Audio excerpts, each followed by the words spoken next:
Happy Friday, movie fans, and welcome to the big Sleepover Moviecast. I'm here with you today to watch a violent film from 1994, a romantic crime action film directed by Oliver Stone and starring Woody Harrelson and Juliette Lewis, also RDJ, also TLJ, and Tom Sizemore. It's Natural Born Killers. Now, Natural Born Killers, I conflate with California. In my head, those are the same film, and I saw both, if not in the 90s, shortly thereafter. These would have been sleepover films. These would have been, edgy films that I would also get to watch because I believe the content was broad enough that either my parents or my friend's parents rather would let us watch it. This film is known as one of those two that in the mid-90s inspired copycat crimes, mostly by high school students, and see previous episode Basketball Diaries. Now, the fallout of which is a controversial perspective. We talked about it on the Basketball Diaries movie cast. Law enforcement, psychology, psychiatry, philosophy cannot directly connect watching a movie or playing a video game with acts of violence. The data just isn't there. This film is a satire. Stone meant it as such, an ultra-violent film in the guise of a critique of American attitudes, quote from Wikipedia. He knew what he was doing. And, to blame violence that spread in the 90s, thanks to unchecked gun laws, a lack of focus on mental health, it's just not fair. It's a reflection of the times rather than an indicator or a influencer of.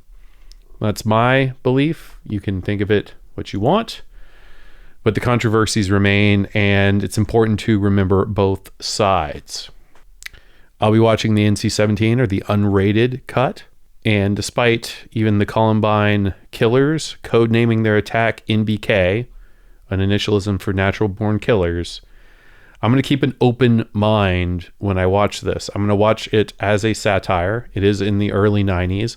It does come after California. Now, again, we'll have to check the two, and certainly Psycho Killers are nothing new, and this film is nothing new. This is a classic true story retold here in the 90s. A Bonnie and Clyde story. Tarantino wrote the screenplay, and this evolved out of that. As the project was developing, incidents such as the OJ case, the Menendez brothers, Tanya Harding, Nancy Kerrigan, and Rodney King happened, as well as the federal assault on the Branch Davidian sect. And Oliver Stone came to feel that the media was heavily involved in the outcome of all these cases, and that the media had become an all-pervasive entity which marketed violence and suffering for the good of ratings. Now, this is not media as necessarily the film industry, but it's not, it's not detached either. That sort of preying upon the sadness of others is part of broadcast anything, and life is full of it, sadly. So anyway, I have the 4K special release of this. I'll be watching it in its full glory, and I suggest you buy the same. I have the track pulled up now, and the start button is luring me in. So let's start the countdown. 3, 2, 1, go.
Leave It to Beaver and American things like apple pie.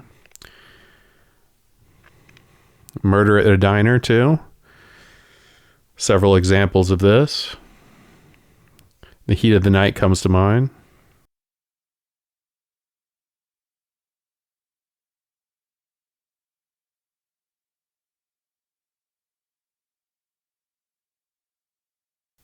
This accent Harrelson is doing is also interesting.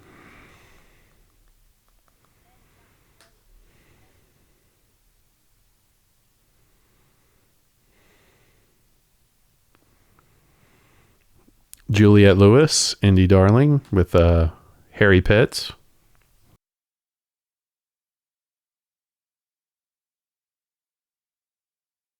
RDJ. So there's a lot of other people in this film as cameos. In fact, a tremendous amount. Rodney Dangerfield will show up.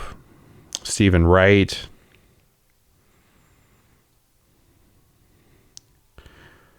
Mark Harmon.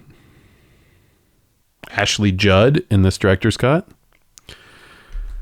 So here we have some dancing.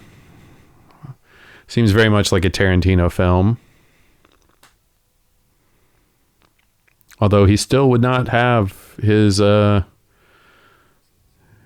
for another couple, but he was, I guess, blowing up in Hollywood at this time.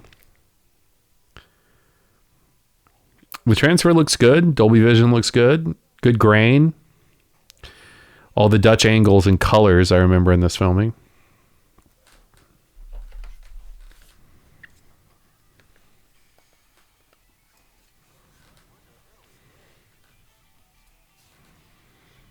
I don't think he would ask that question.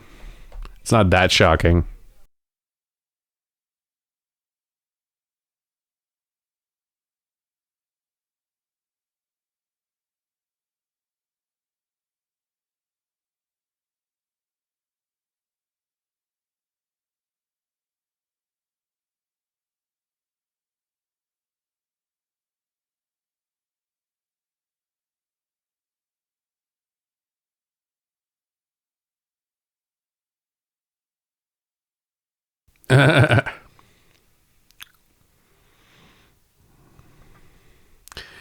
This iconic look here for Woody. Round glasses. That's some gelatinous key lime pie, isn't it?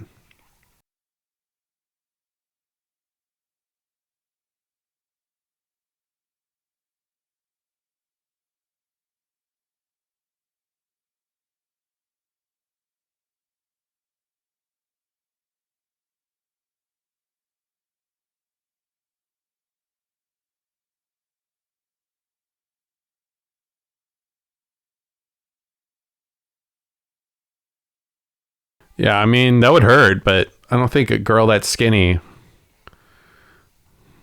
But she is a psycho killer, so.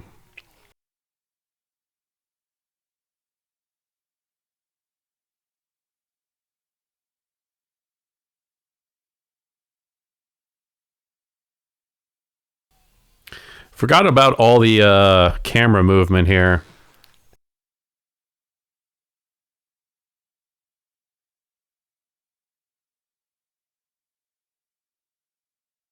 So he chopped that off with what?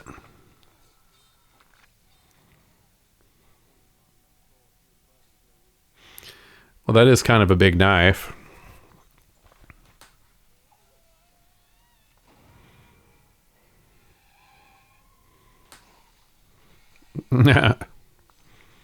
See, nice humorous break in reality for it all. Through a window? Damn. Bullet view. That's some Sam Raimi shit, isn't it?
I mean, he could fight back now. His gun's down. But of course, they have super fighting powers.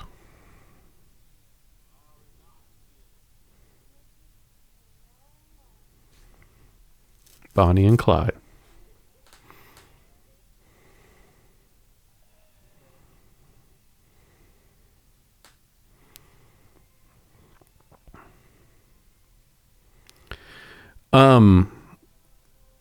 Yeah, stylistically interesting.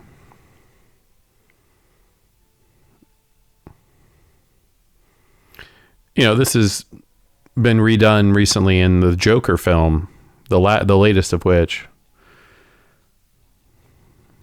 but also the Joker and Heath Ledger too.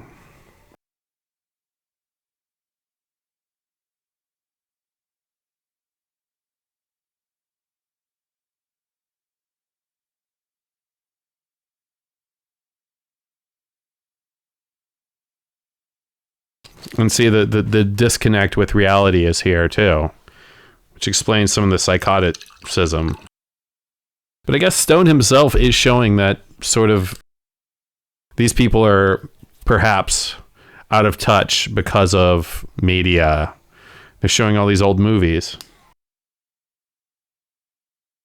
I'm sure we'll get into the heads of our characters here, as we have to, since they're the only people we're paying attention to this whole time, as they shred their way through a bunch of A-list cameos.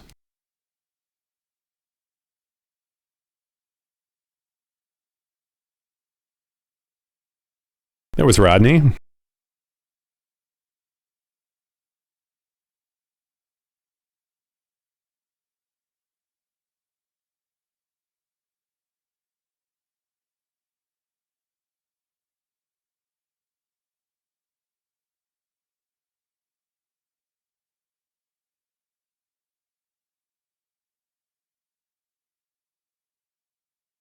Good music choices.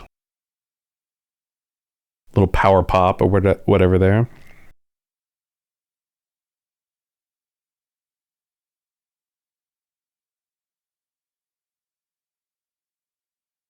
And this is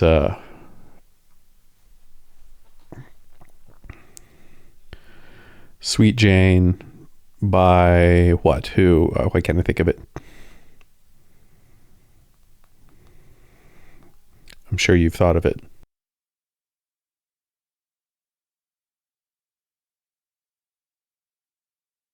Velvet Underground, but done by someone else here. Should have used the V Underground one.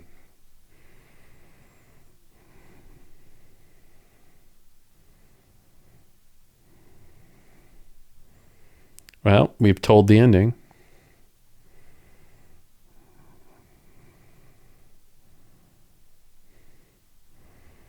What a beautiful place to be.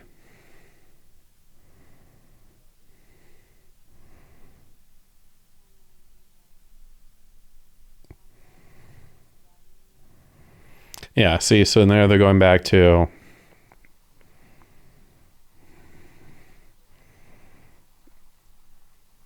the spoof. So it's like Cable Guy. So it's interesting. It's interesting that this effect happened in real life, according to many people, that the violence was influenced by this movie. But again, I'm going to retain so far, having watched now this and totally forgotten it was this kind of pastiche of satire, but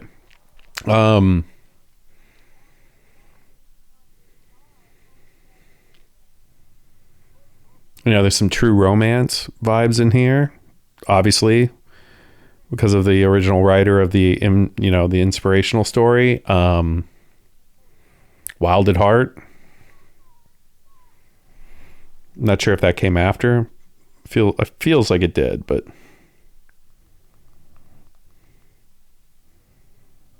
no, it was before this. Okay, so it definitely inspired it. And then California, just the year before.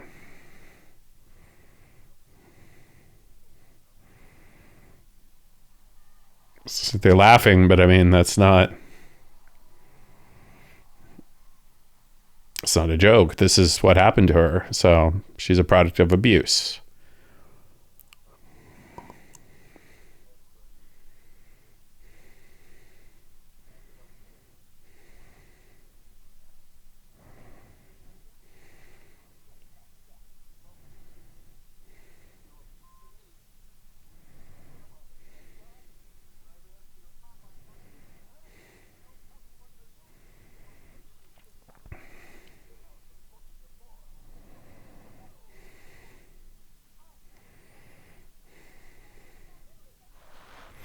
Good cameo by her too.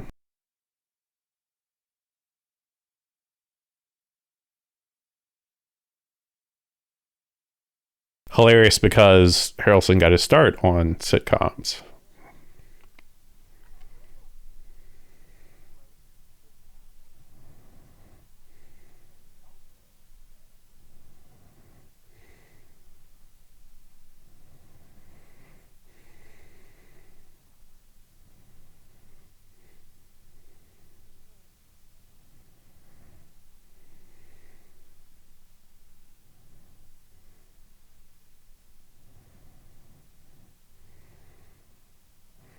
Now, how old is she and how old is he?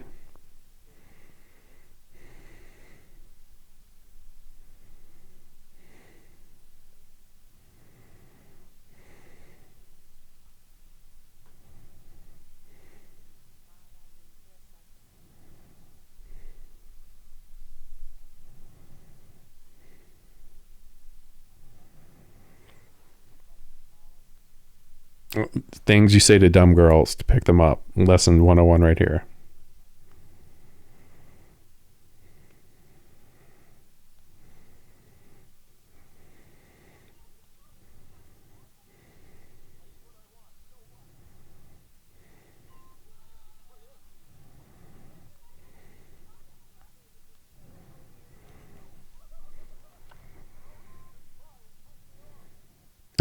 Was he turned on?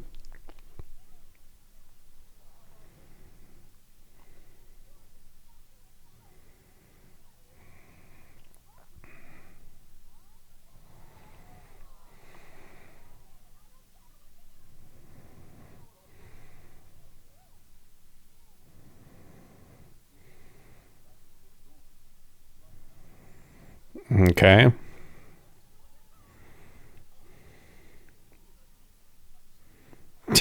I do like Rodney.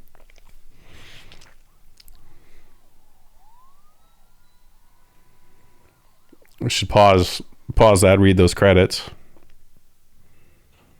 Yeah, see this constantly changing the channel. That's what they said about people who have ADD back in the day, but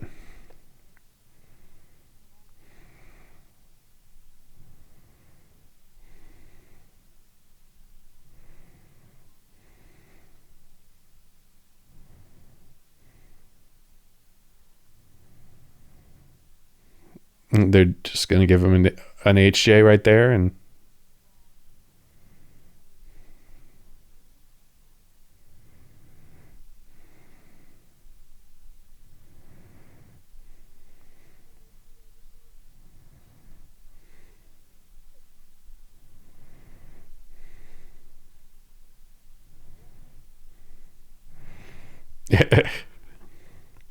no guard in here.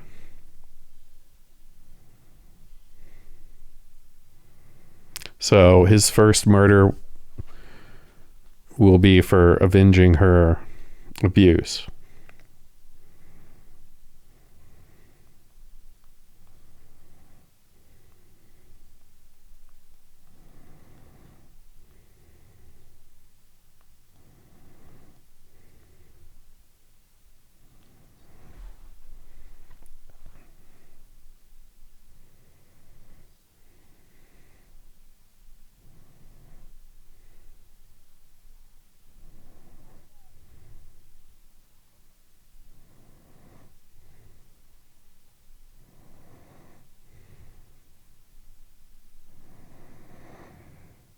What was he in jail for? Did we see?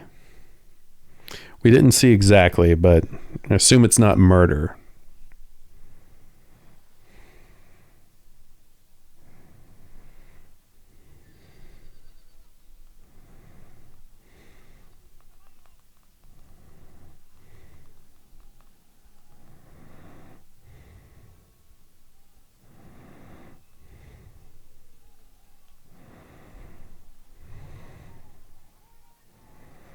Well, how fortuitous. See, and that's a good American tall tale. Tornadoes, Pecos Bill, bears. Good to have the natural dangers of America in your American tale.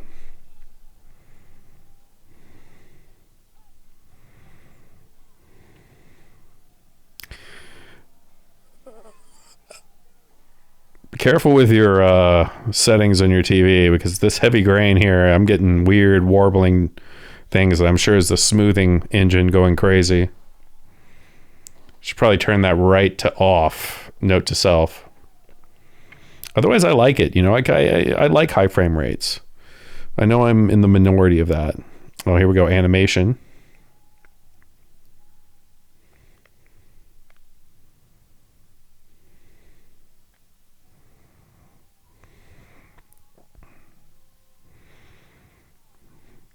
Now, again, he may be the best this girl gets in some way.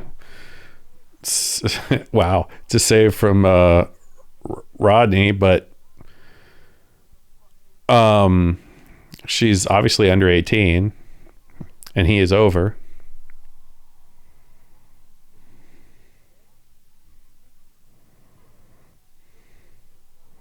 So rumor about Rodney is he had an enormous set of balls.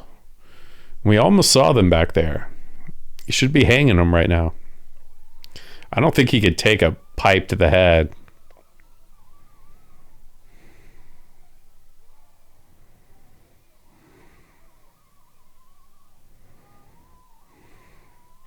But I guess he's supposed to be a powerful beast here.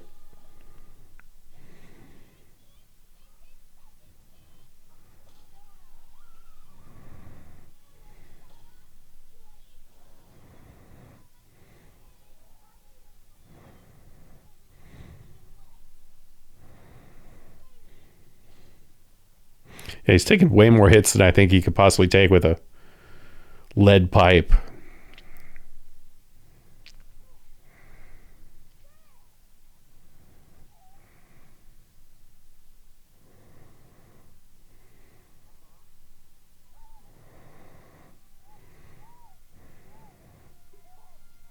Now, why are they doing that?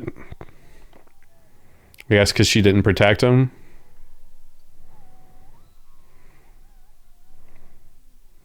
There you go.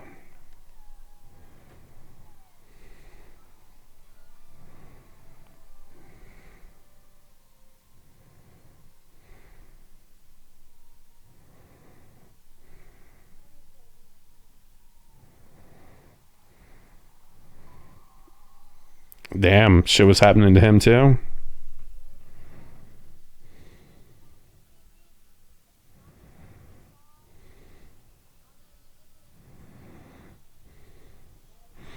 Their kid is that Romeo and Juliet-esque romance. No, again, she is a child with the mind of a child.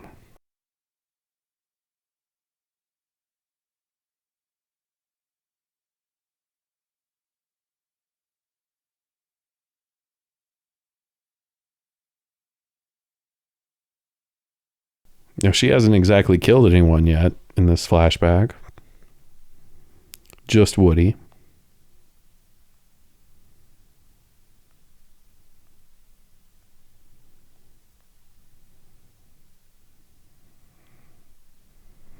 It's a great shot.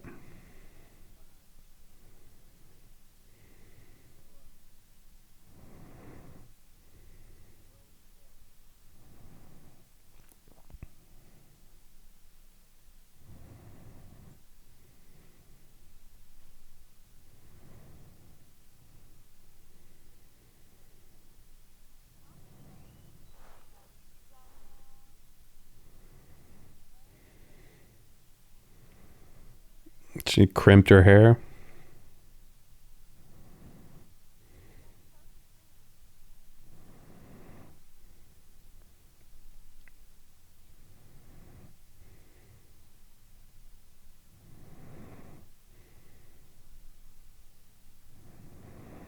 Man, cutting your fucking palm is really fucked up,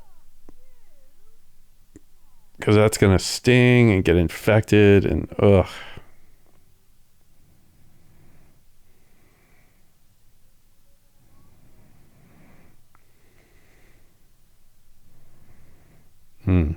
Good animation.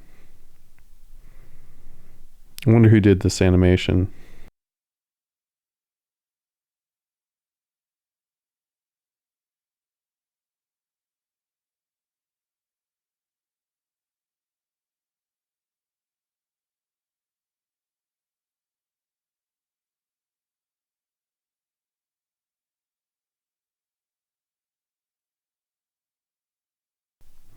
Mike Smith did it, apparently.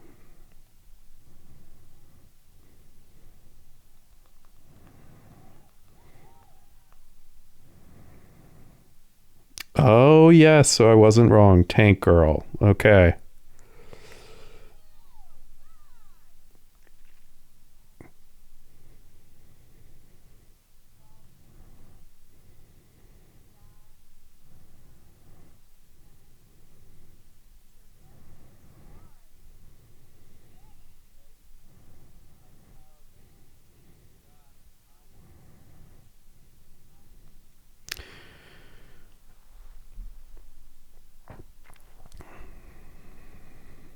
Juliette Lewis is an interesting looking person. Not to say she's ugly by any means. Not to say she's gorgeous by any means. She definitely has a baby face and, is petite.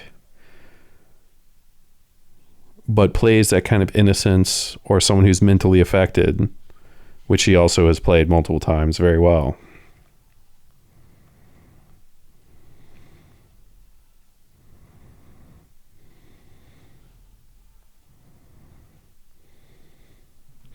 So again, we're back into the TV show, but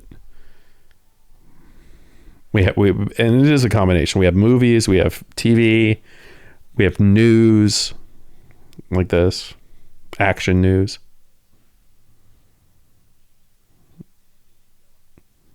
There he is doing an accent, but doing it better than Harrelson, right? Also, you can't call people rednecks if you're a redneck. Mid.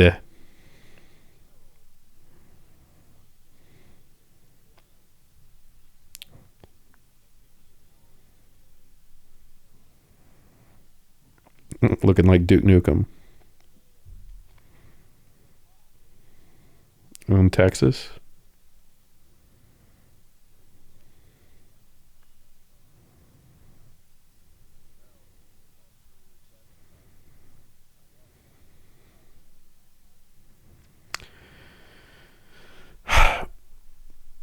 So far as a satire, though, I admire the execution.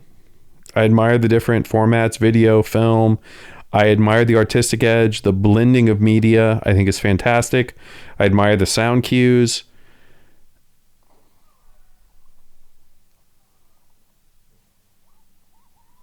But so far, the satire isn't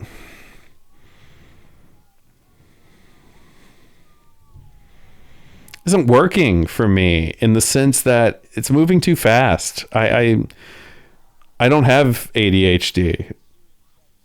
Nice vagina shot, though. I respect those too.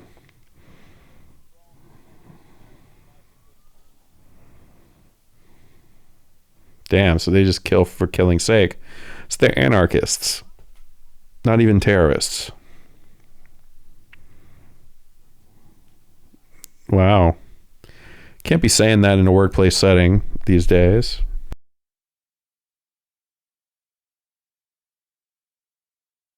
You tell him, RDJ. Repetition works. Nope.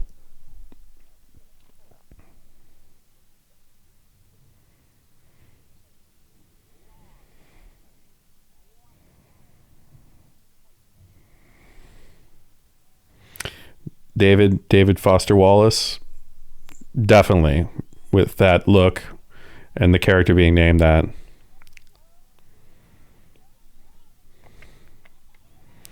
And here the disaffected youth likes him. but most people are saying it to be anti.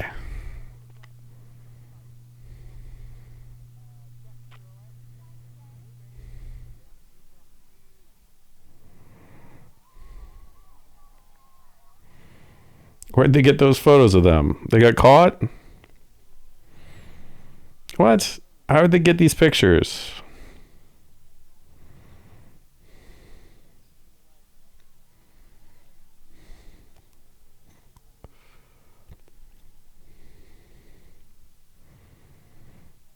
Yeah, so I mean, okay, so she just embraced the psychotic life. So here's the jump that I don't get.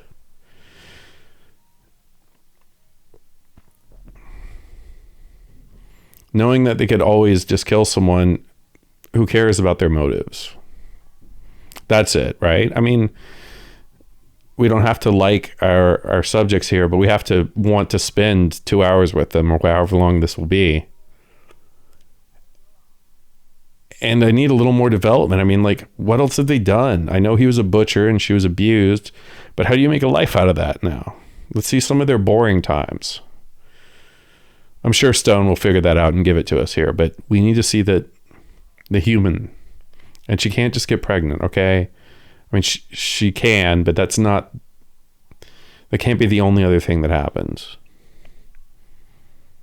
Or maybe it can, because I guess that's all some people want to do in life. And if that's all you expect and that's what you see as a role model, then my God, I don't think you and I have anything to talk about, but, you know, whatever.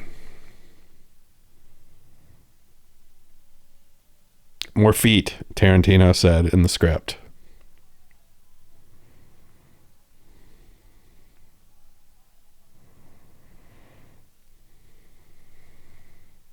Free HBO.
Oh, see, Tarantino.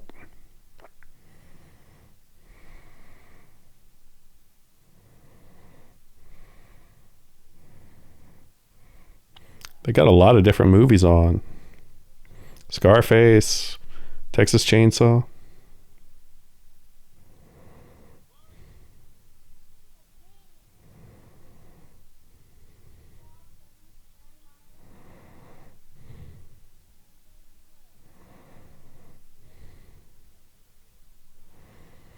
Is he wearing her underwear?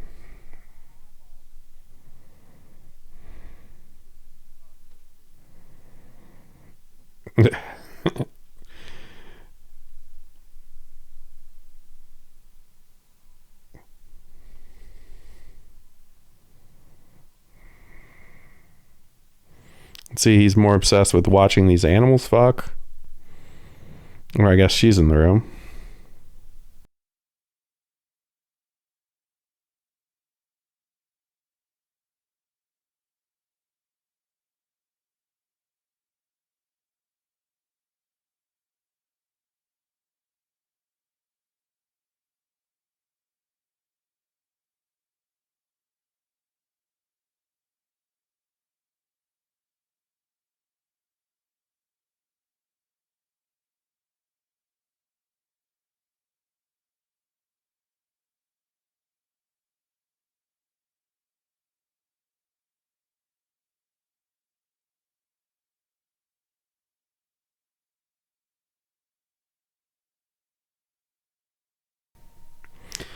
Yeah, so I know it's a movie and I know in this movie, these people are somehow expert killers and things they have had no training in, right? But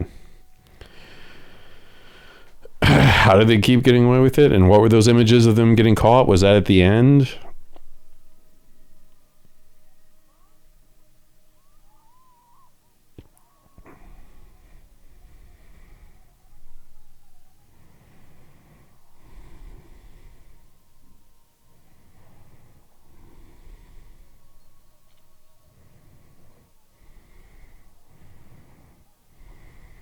Jesus.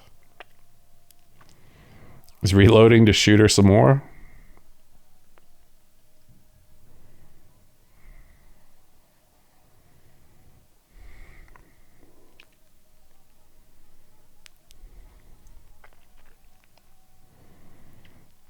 Yeah, too much magical symbolism here. I kind of just want the straightforward story. Maybe that's what California does. I'll have to revisit it. California's different. Thelma and Louise-ish, though.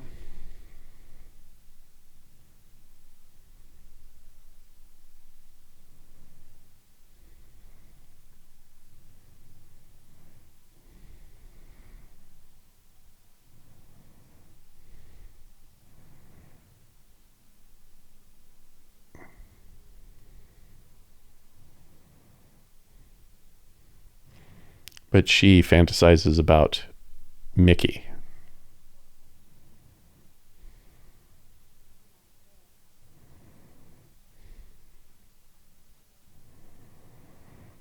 I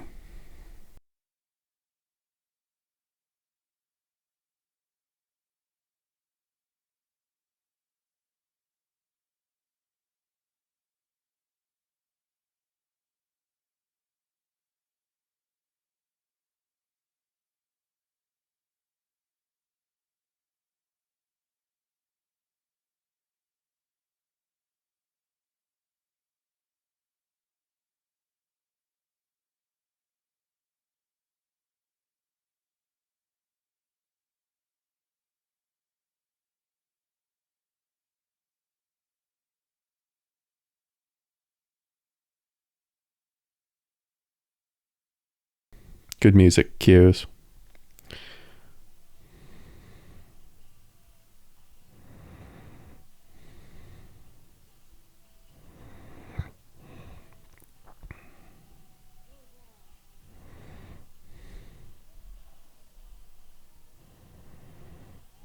Mm-hmm.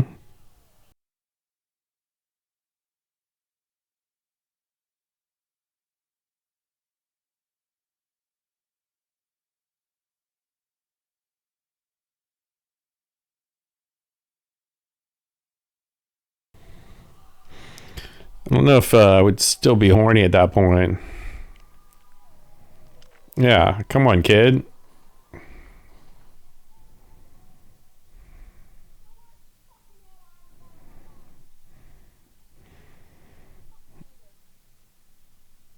Suppose the only other besides him, right?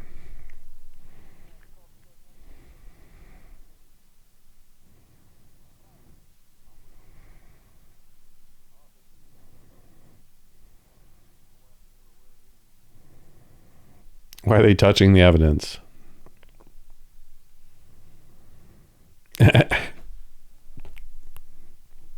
This cop.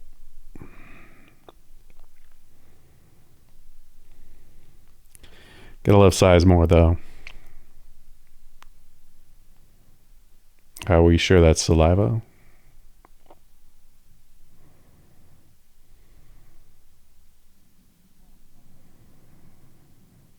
Uh,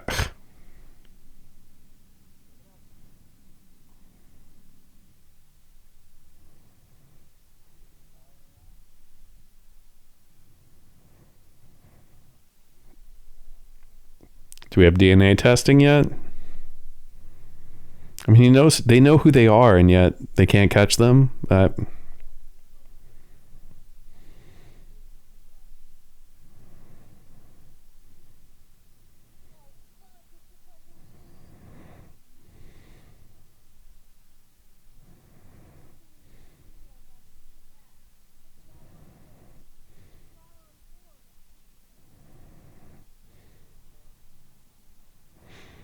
Got a shit ton of stinky weed.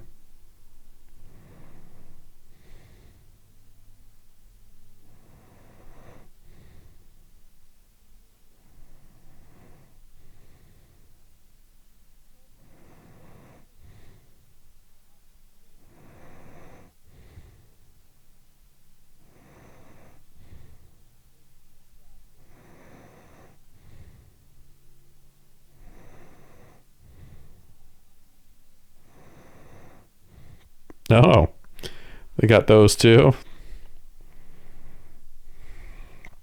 It's a little Fear and Loathing here. Same year?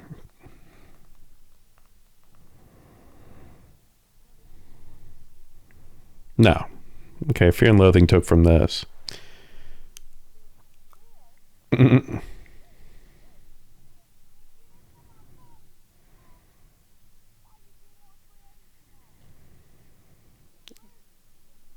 Ugh, some shrooms, man. Yeah, see? Ugh, that's what happens to me. Oh, there you go. Forgot about the shroom scene.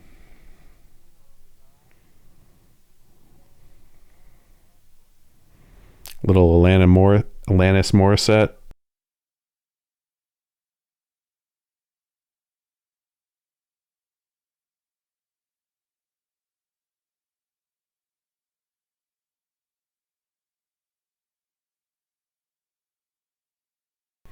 Yeah, this kind of, like 90s last bastion of road trips and being away from everything.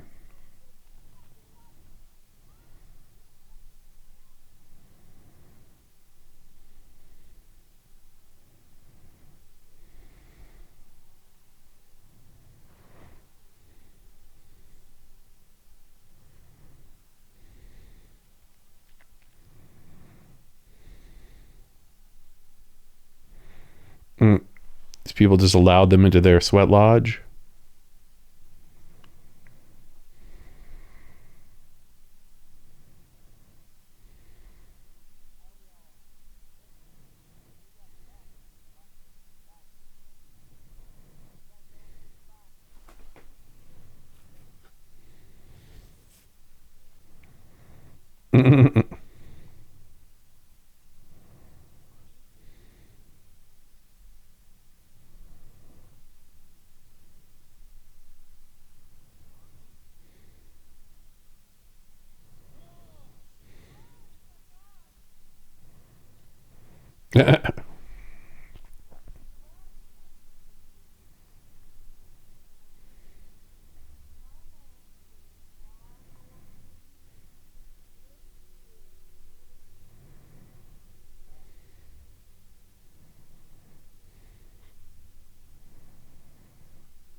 Navajo land.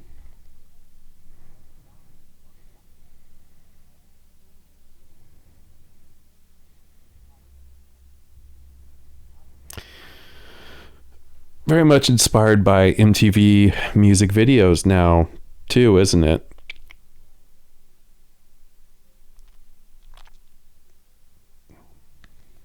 Maybe the DP here.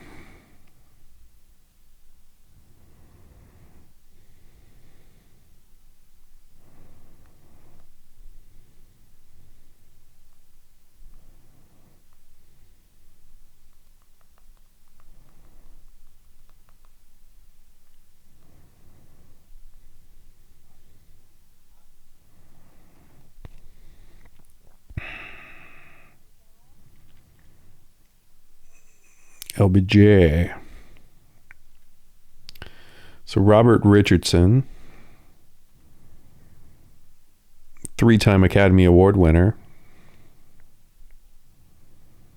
JFK before this. All right. The Aviator and Hugo. Wow.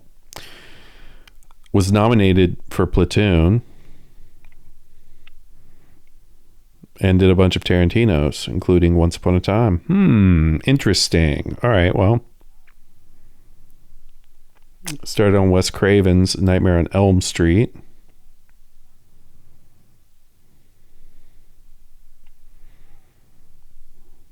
And yeah, has worked with Stone several times. Ooh, he shot the Doors film. Stay tuned for that. Okay. So that explains it. I would say that's a lot of influence on the look and feel, but also Stone.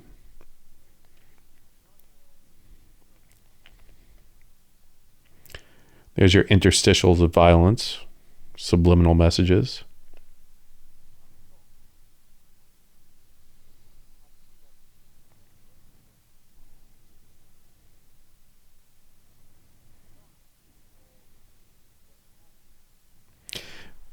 I don't know if we need this mystical Native American stereotype in here, but again, I wonder what was Tarantino and what was evolved.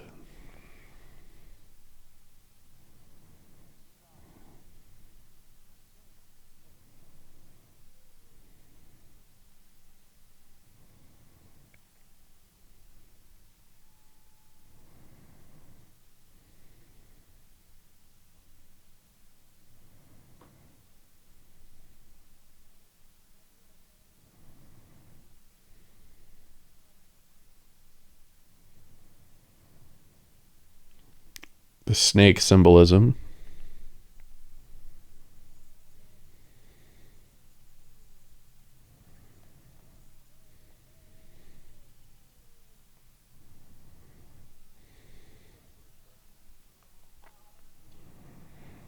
So now we get his story.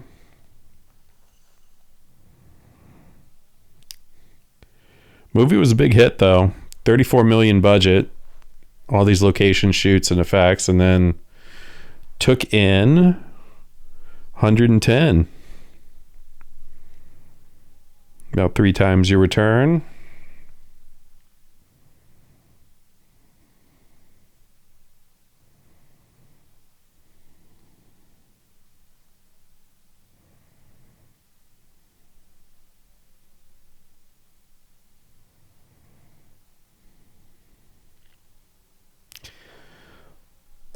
Again, I want to really be loving this. I want to feel like this is a beauteous work of art. And I'm not saying it's bad. I don't know. I think it's doing too much. So it comes across as absurd. Better watch out for that fucking snake, bro.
Yeah, all the I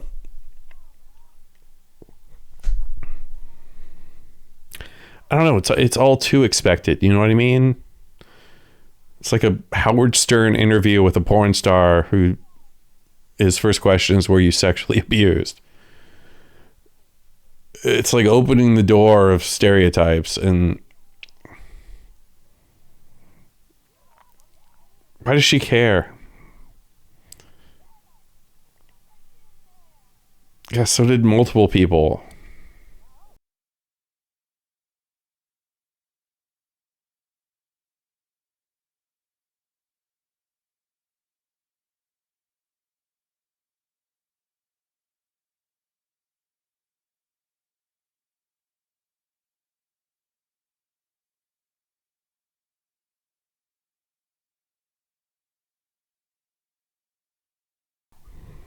Why would there be rattlesnakes? I mean, this must be a mushroom delusion, right?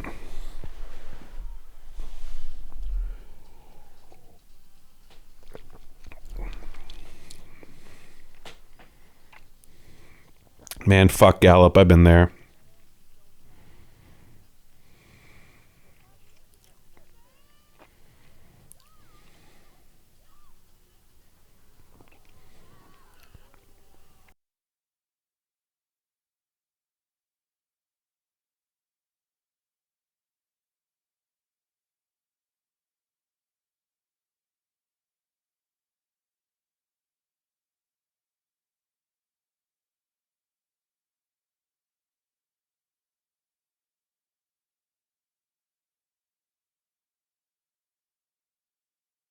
Sizemore likes prostitutes.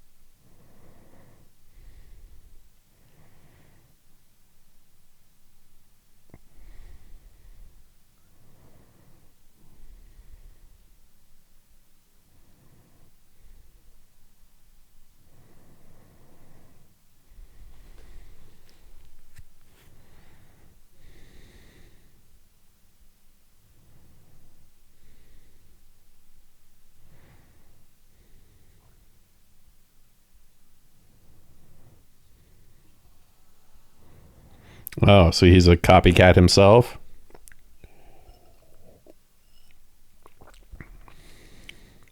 It's not really a funny joke.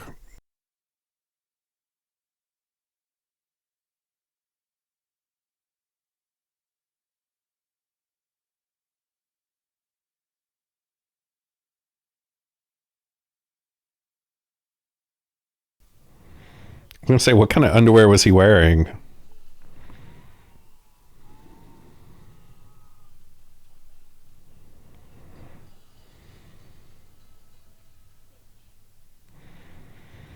All right. So a killer coming after a killer. All right. See, now here's another random tangent that I want to like because of the look and feel of this, but from a plot standpoint, I don't know.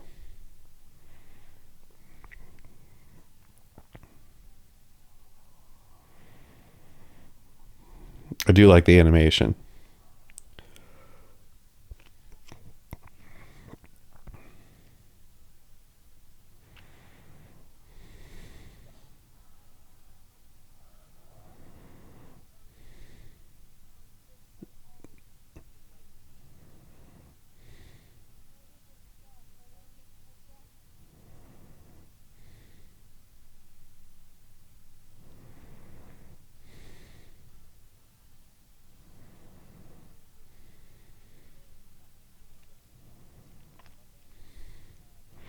Why do they have all this footage of them? I mean, that's, I guess, from the parents' house, but the brother ratted him out. I mean, it's funny to think there would just be a big bin of anti-venom.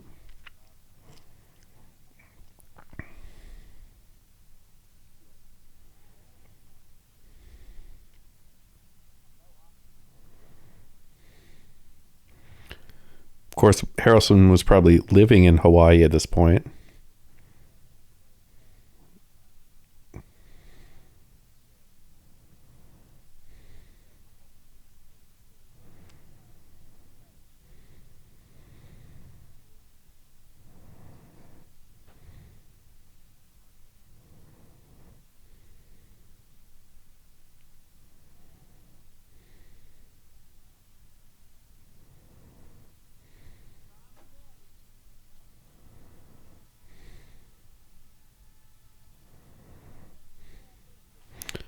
Just give him all the drugs, man.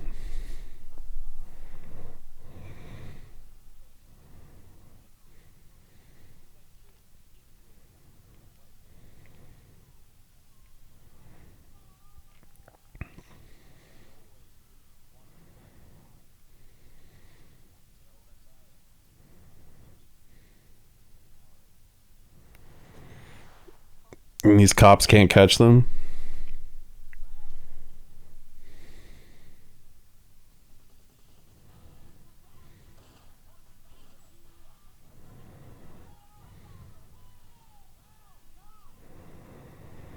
She's getting gains, bro.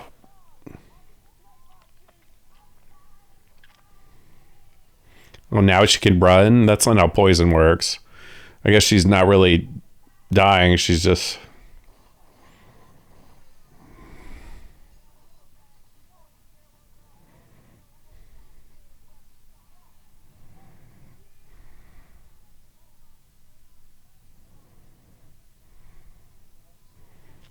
Well, that's not an appropriate word.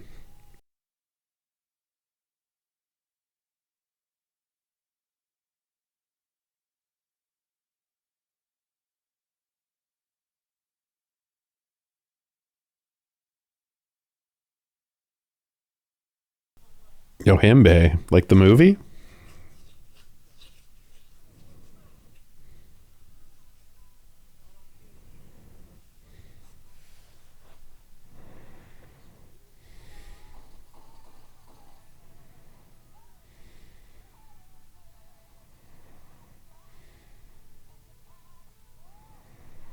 What a big store to be open.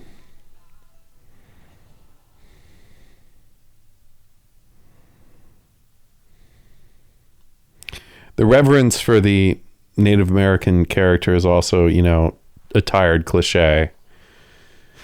It's like the one pure thing an American can do. So she's somehow taking on 8 cops.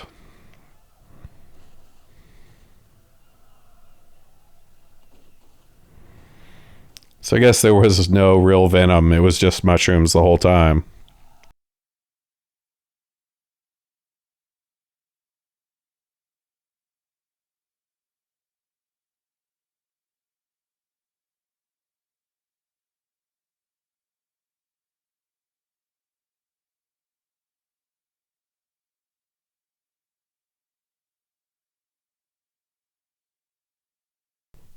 What?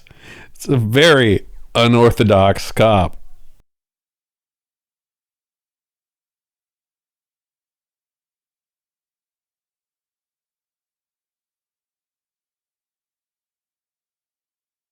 Okay.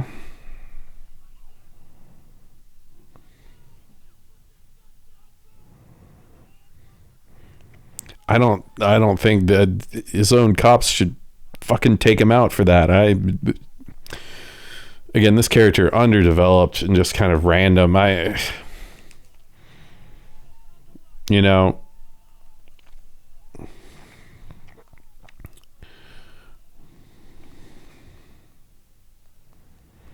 aside from the visual style and the music here, we got to give some criticism here to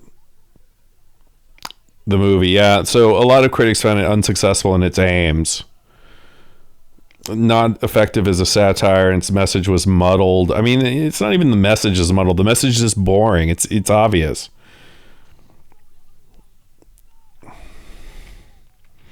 I don't ever see them as nihilist heroes.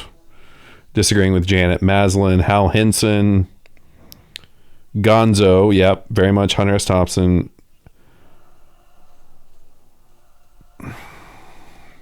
Jittery psychedelic style is so obviously a kick for Stone to orchestrate. So I guess if Stone was behind it, but it's him and his DP, right? Obviously, but I guess this is to blame on Stone. Pulpy, yes, I agree.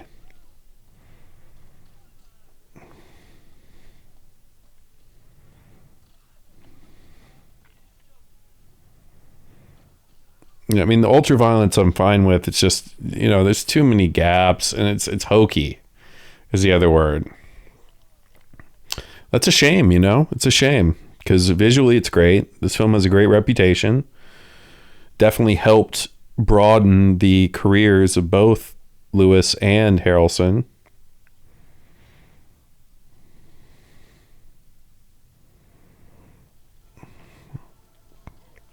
Now the boots thing has been used in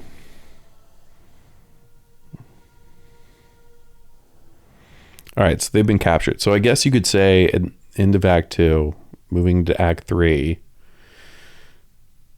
now they're in prison. This is where they got their photos and heard their stories. I just, all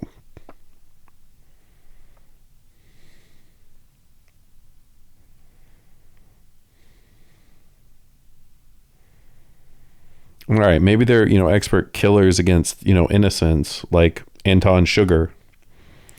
But also, fuck it, god damn. In a regular prison, you're against all the fucking prisoners. You're not going to be the toughest person. It doesn't matter. Someone's going to be psycho one day or the next.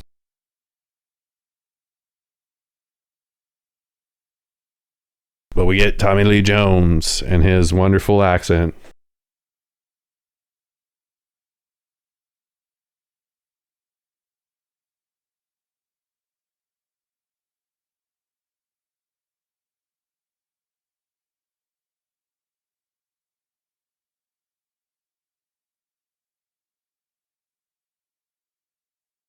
Really sucking Scagnetti's dick here. Except for Scagnetti, who chokes out hookers.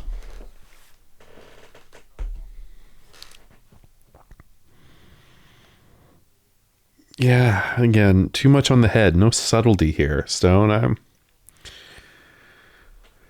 It's rich. I think if I was on mushrooms, I would prefer this film. It would be a tough watch. But the jitteriness and the rapid fire sensory changes and they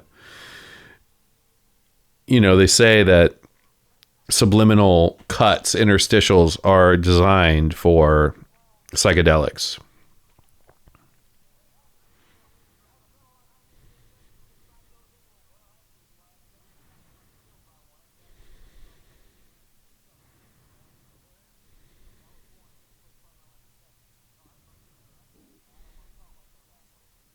Yeah, you don't. Yeah. Two short men, though. Very short men.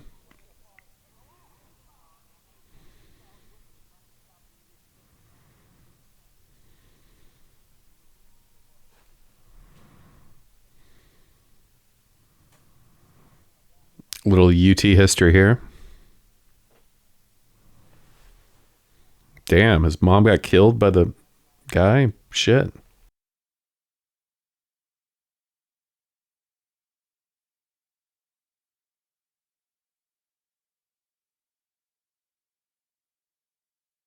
Now, does he stop short of killing that hooker? I guess we have to assume he did. Fuck.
Great faces here of character actors.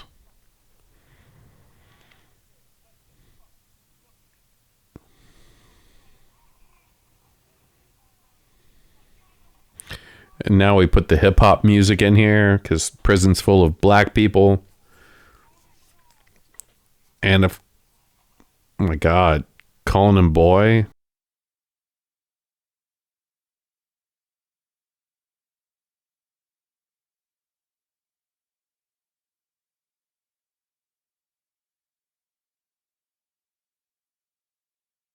And Harrelson, I guess, is a victor here.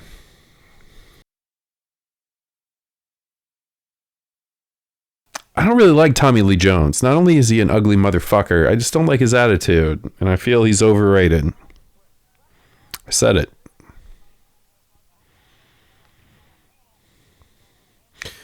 I do believe him as Captain Call, but hearing him ab-react to Jim Carrey, I think is messed up. Jim Carrey is not a dumbass. And while funny and polite and nice and sweet and caffeinated, he is not a dumbass. And I know Tommy Lee Jones considers himself not a dumbass. But I think there's maybe a political divide there. That's what I sense.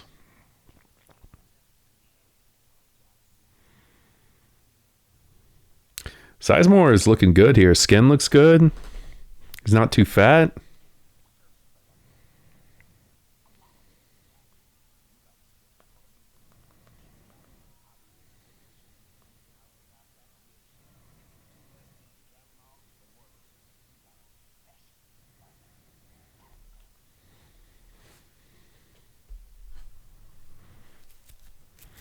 And the other review I read on Wikipedia was talking about this transition to being a jail movie, and I'm going to agree.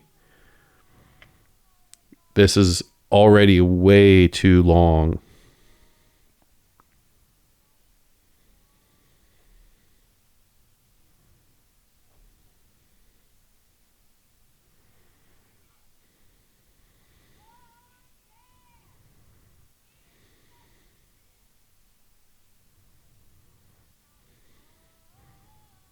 She's in solitary.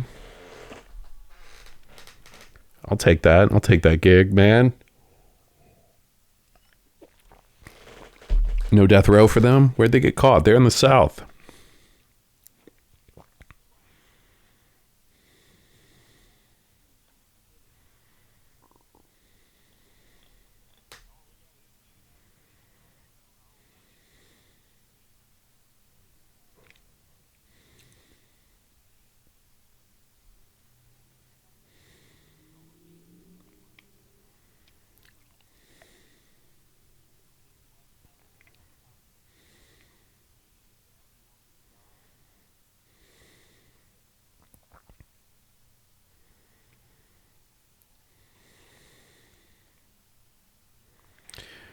So here's your interview with the killer.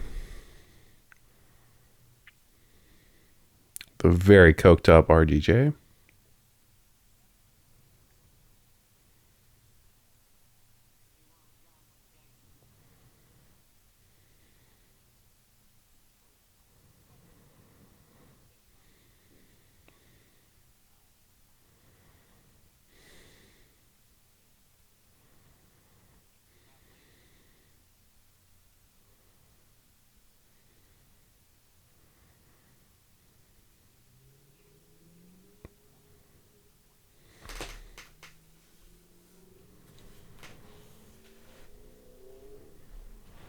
So here's your media doesn't care about the people they butchered and are out to make money.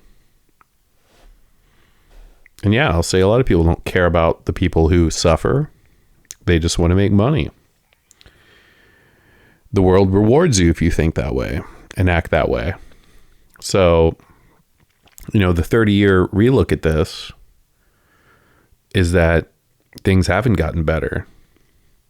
We just kind of blew it up into a weird reaction of obsession and celebrity worship, and then private obsession over social media, and then full-on dive into digital success and digital failure.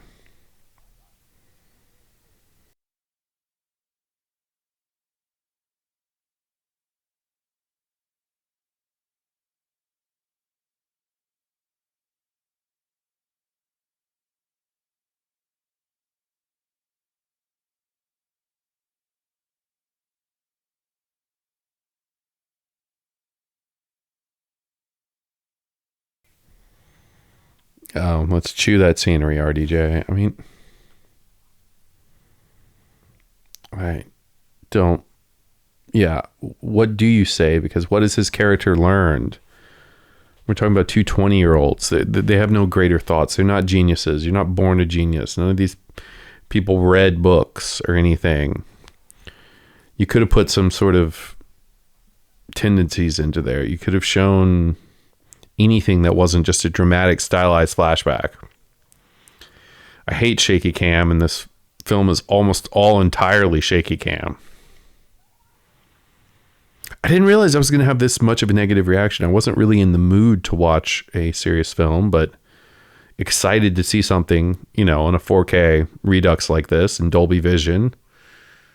All these old movies from my time, obviously. I love doing a movie cast, regardless of the movie, as y'all have sat through some serious shitters with me. In fact, I kind of like the shitters, especially if they're not pretentious about it. But this is pretty trash.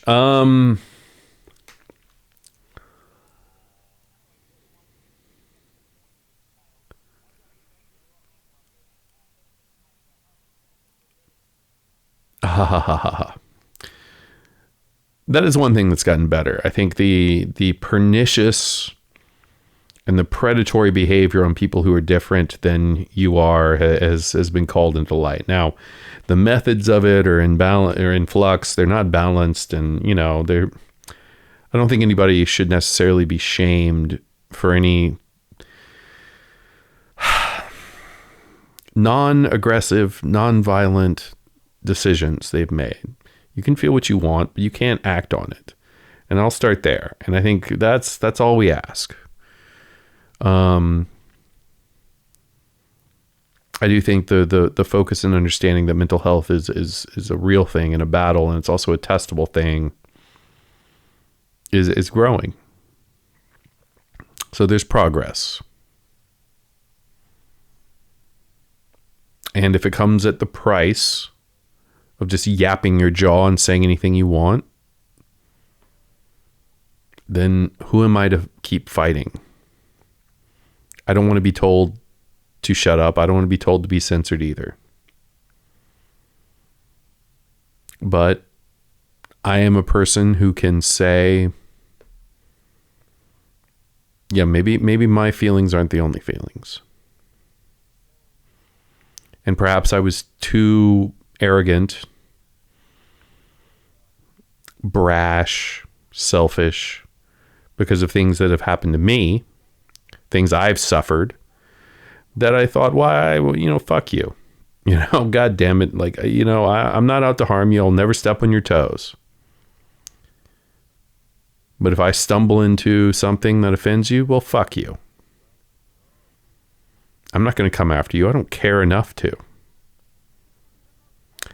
And that has always been my attitude. And now, as I'm older and older, it always will be, unfortunately. But the reason I say this is that a movie like this would never be made. With the one exception that a movie like this would totally be made and celebrated, because it would be this half-assed satire of something that doesn't really form. It doesn't bake. It's an abortion, to use the correct word. And yeah,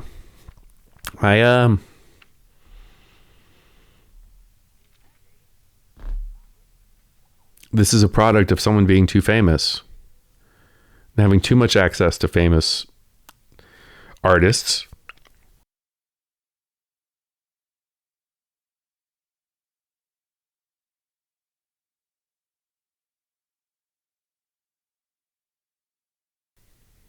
Davy Foster Wallace.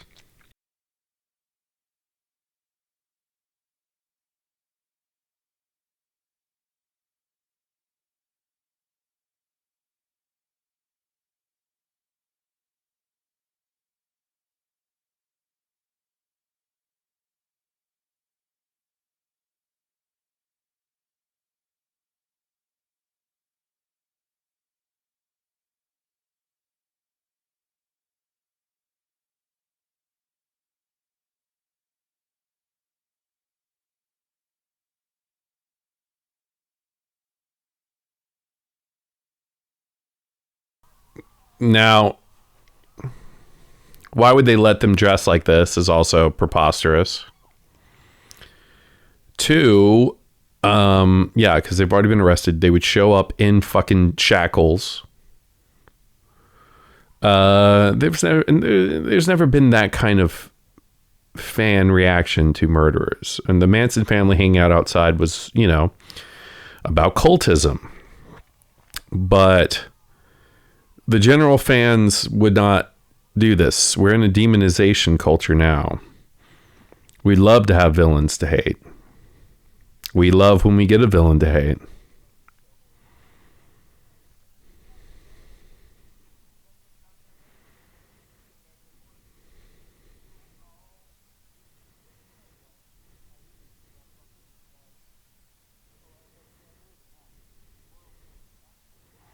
I see these cuts here. Now, why is he did this film and then a year later did Batman also as a wild, wacky, smiling, giddy fuck? I guess he likes Sizemore better. Or who knows if they fucking got along. They probably hated each other.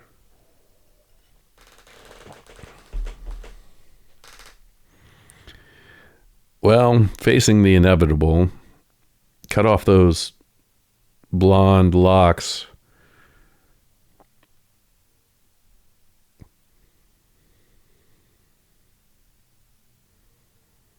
Oh, I should have left the back, man. A fucking straight murder skullet. It's a sick look. I can't pull it off. I don't think you can pull it off, gentle listener, but every now and then you should do a bald skullet. He does have those crazy eyes. I don't think there was any razor in there at all. I think that thing shot cocaine straight up into his nose.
Yeah, so unlike this fictional fan base, here in this film, I am not captivated. Yeah, I don't care about him and his story at this point.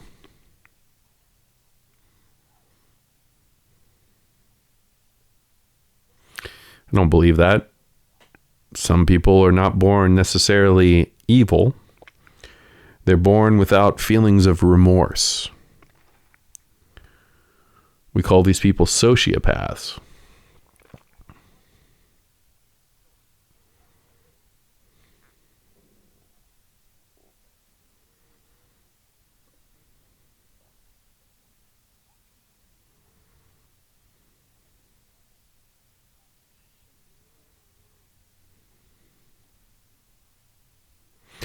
I'm just a Australian.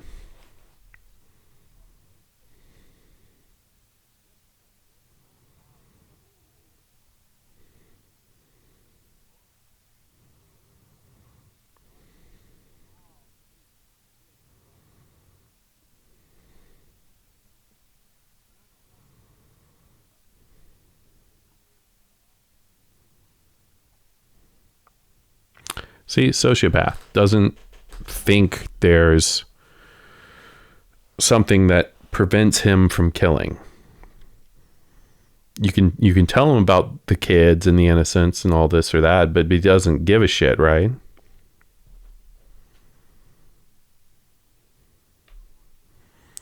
Blood splattering on titties. Great interstitial there, Oliver. That's, you know.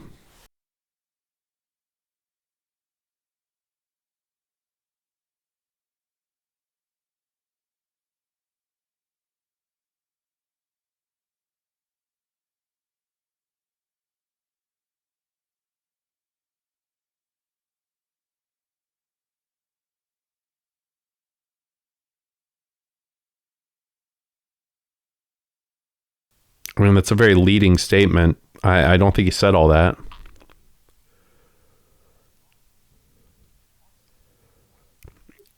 He's wow. Okay, yeah, he's going on a very weird tangent. Yeah, doing too much coke, getting out of bounds. I mean, funny, but also just silly and stupid. Not needed in this film.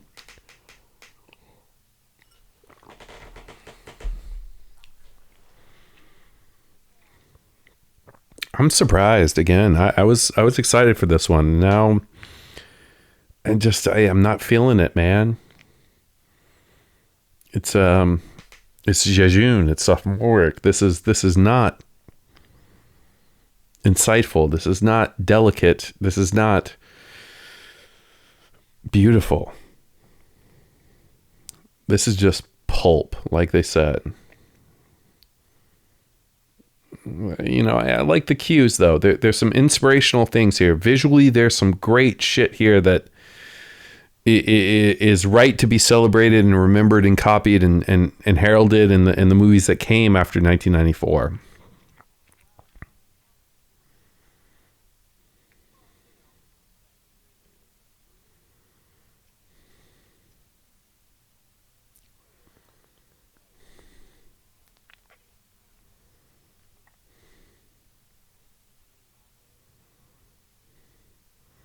So again, sexual abuse is at the heart of both of this. So not saying that that's wrong in the sense that shit, someone does that to you, maybe they do deserve to die. I'm not as strict of a moral Christian as some people here. Like, you know, I think you can protect yourself. And I kind of agree with the sense that death is part of life, and we don't need to over celebrate what life is. There's 10 billion people alive.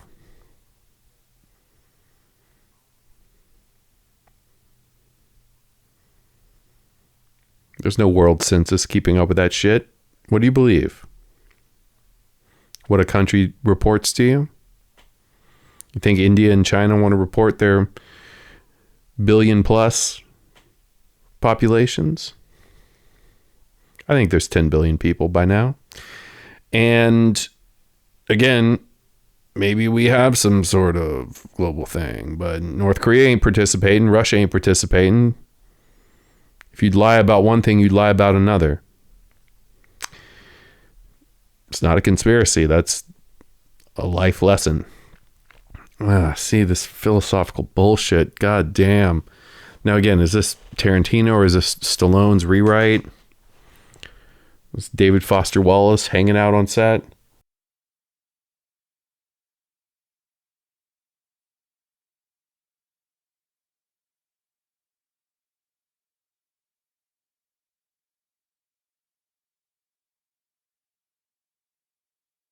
Very surprised Coca-Cola allowed them to use these commercials. And these are iconic commercials. I guess they thought, hey, any publicity is good publicity, but damn. Coca-Cola is a traditional company, well divested in multiple subsidiaries, and much like Disney, probably does not want to be associated with this film. So I'm surprised you can still see that in here. But they signed it away.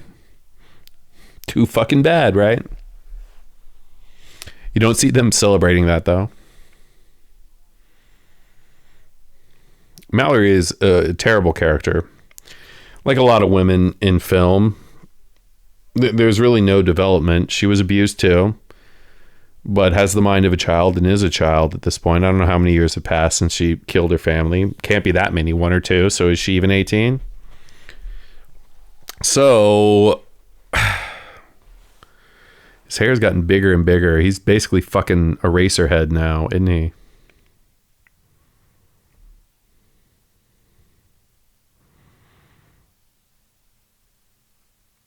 Oh, her big foreheaded ass. I don't think I would be that entrapped by her beauty like he is.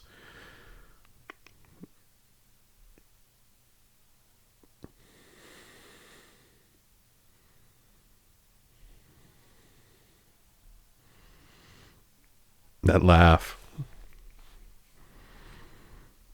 Fran Drescher, who, by the way, is finer than a motherfucker.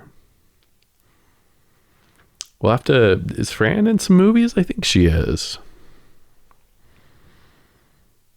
There's some of those rare beauties in films. Amanda Peet comes to mind. We'll be watching a few with her on this movie cast, and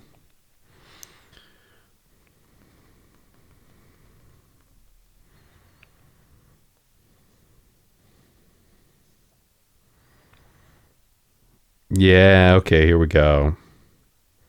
Not the Beautician and the Beast, but Picking Up the Pieces.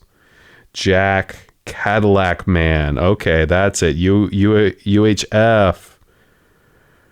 All right, there'll be lots of her coming soon. God, I forgot how many great movies are made. You know, we could keep doing this movie cast for a while.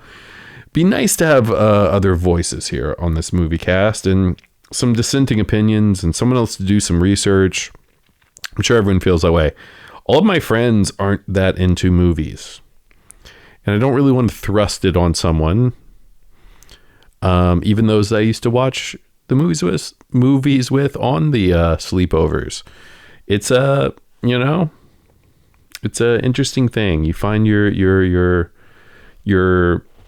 media appropriate term, but you find what I would say your art, and you love it. And for me, who went to school for studying stories and loves music and loves drawing and has always loved movies because of the emotional impact they brought and the synthesis of music and then the moments they bring. This is the closest thing I'm going to do to an academic study and a thesis. And yes, I know I don't have the tireless research, and I'm not endlessly reciting other people's opinions on things. I don't think that matters. What I think matters is I'm going to clearly record my reaction. And although at times I may be a moron and am and uneducated on something, but I won't try to hide it. I don't know this. I don't know that. I don't know this name. I'm terrible with names, but I've watched a lot of fucking movies. Still terrible with names, and I don't know everyone's oeuvre, everyone's message. I never will, perhaps, and I'll forget before I remember. But this opera here is just a buffa. I'm chewing the scenery. I'm just in the metal bars, dude. He's gonna grind his teeth against it.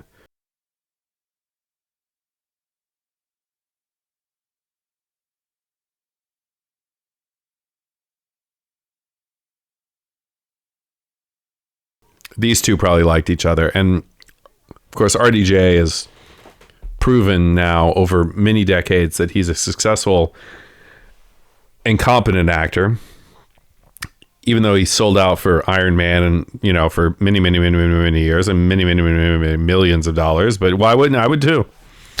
So now he has everything he could ever want. He's got enough money to buy as much cocaine as he can do until he dies, and probably will. Not wishing that on that man as a recovering addict, but do what you want in life, brother. You don't know anyone else. Take the message from this guy, but don't hurt. Do what you want without damaging others. And at this point, with 10 billion people, you can say things aren't good, and I would agree. You could say things need to change. I would agree. But you can't, it's not going to happen with a minor incident. So as we diverge into anything except paying attention to this film, and if you're even fucking listening to this movie cast, that's probably what you want. Let's talk about this idea. And my brother told me something that has resonated. And he said, I think the only thing that will get people to change is a big, oh shit moment. It was very succinctly and well said. And what he means is something out of The Watchmen, great graphic novel, or by proxy, Independence Day, where suddenly some Deus Ex Machina comes in and we have something else to hate and we have something to unify against. Armageddon, same fucking story. And we'll watch these great films, won't we? But I tend to agree. COVID seemed like it might have been that thing, but it wasn't enough. All right. I'm totally over his superhero-ness. I mean, he's been malnourished and in prison and, in a hole. Come on. You wouldn't have the ability to do that, man. I spend one day in too much darkness and I can barely even look outside. And no, I'm not in my 20s like he probably is, but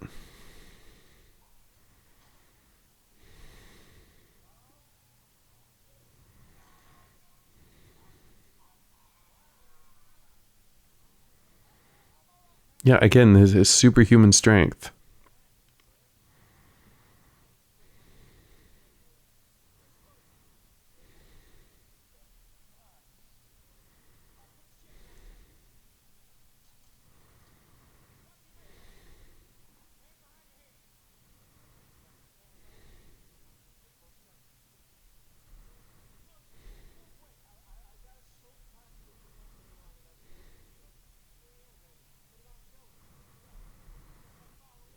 Kind of a jack cameraman, but I guess he's, holding that in.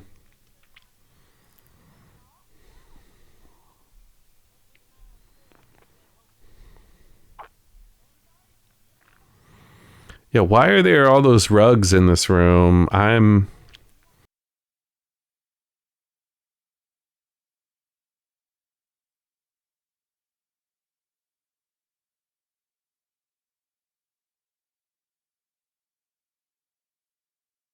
So, of course, the rest of the prisoners riot.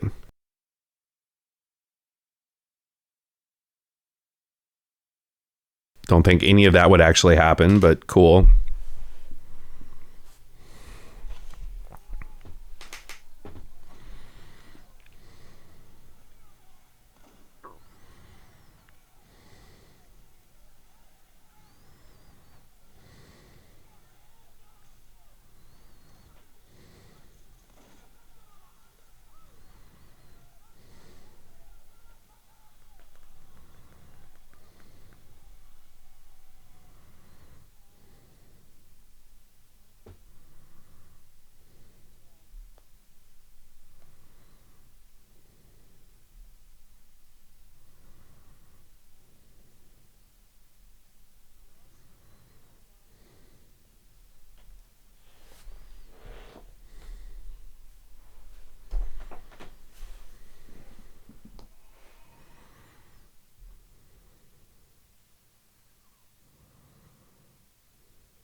I mean, again, it's fine for her to keep using this as a fulcrum for murder, but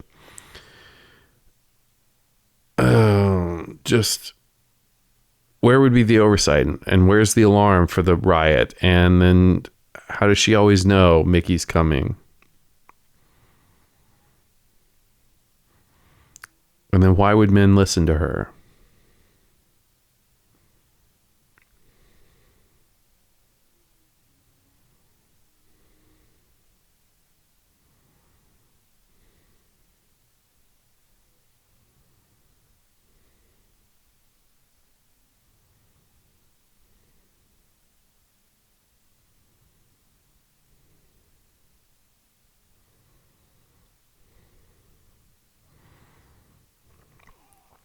Yeah. And now she is again super strong.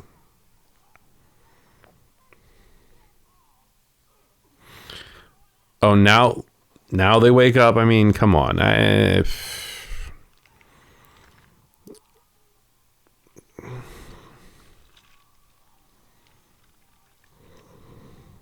Oh, she just took a rifle butt to the face. Bullshit. Come on. That would be enough. Broke your jaw, broke your fucking skull on that. Come on. And again, you know, I know it's a fucking film. I know it's imagination land. I know these are magical, non-realistic people.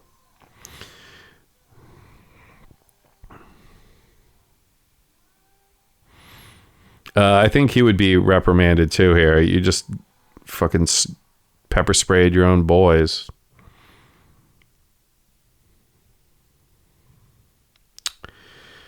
How long is this film? You know, I'm done. And if you're with me on this, you know, let me know. Put some comments on here, please. But am I wrong? I mean, I don't like any of this.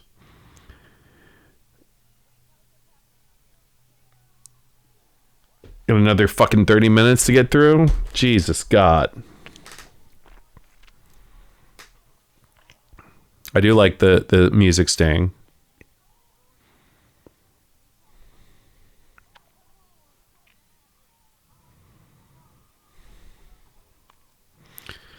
Yeah, and he's shooting his way through prison and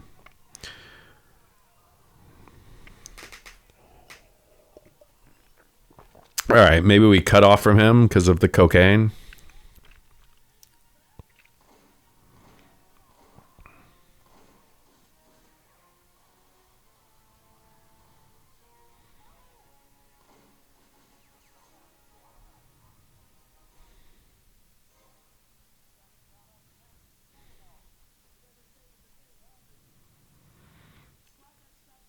He's got a Desert Eagle.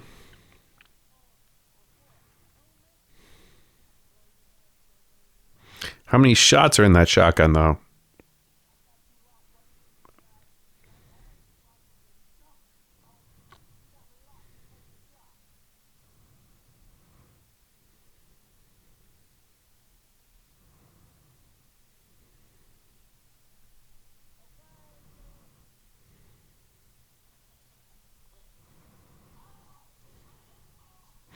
And where'd you get that?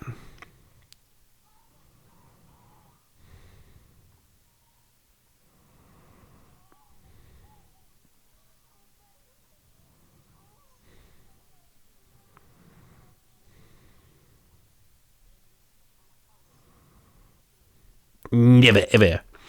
Okay, you know, I don't mind his accent. He kept with it. He didn't give it up. Harrelson gave it up after that first diner scene. I guess you could say he was placating the people here, but these stings here are also just. I mean, I get it. Like, it's not, you're not supposed to like them, Oliver, but it's also like, why am I spending 2 hours on this film?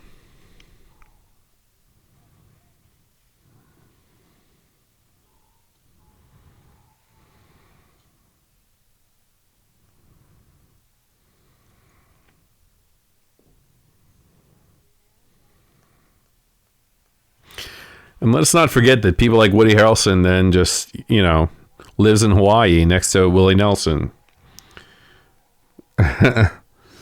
There is that thing you must remember about actors now that I think we have to like give up on. I think we have to give up on the star power. I think we have to give up on the richness. I think movies to back to verite need to be unknowns. Hire unknowns. There's 10 billion people. Hire an unknown.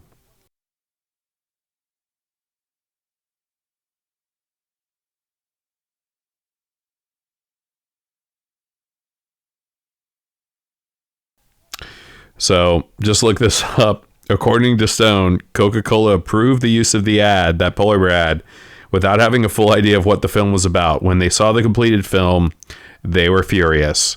But that's how law worked back in 1994, and then much later in Idiocracy, which has been buried forever, by the companies who chose to participate in that. Although you should really let that come out. That's really a tame film.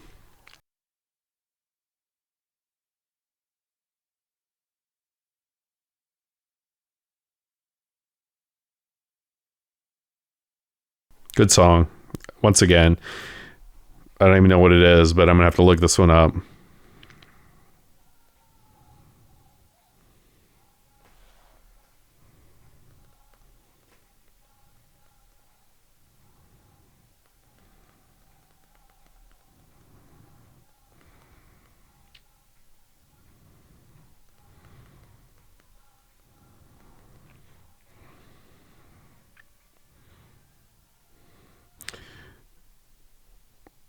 Char Yar, maybe, or whatever.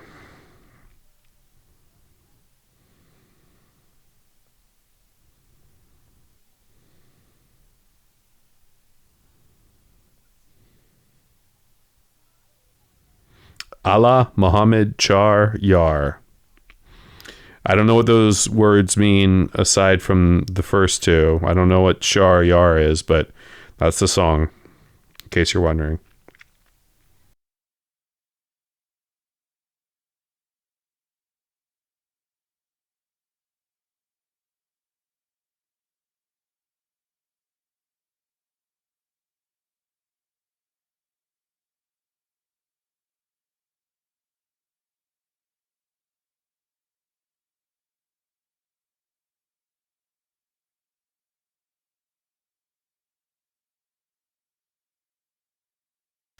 Yeah, and at this point, I'm just bored. I don't care about a shootout. Like, I don't care who wins. I don't care how far they go. I don't care if they die. At least they did not do the she's pregnant angle. Props to Stone for not doing that. Although at this point, I kind of wish it happened. At least then there'd be some reason to care about all this, like, time I'm spent looking at these shaky ass screens.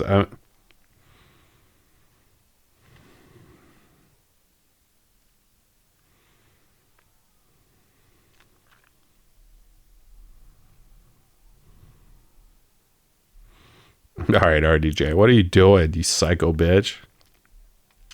Who is he even firing at?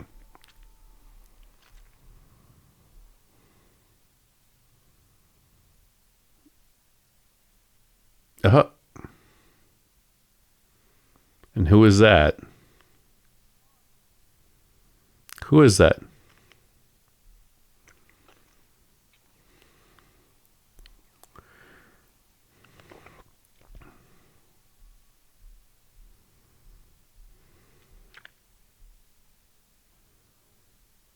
Owen Wilson.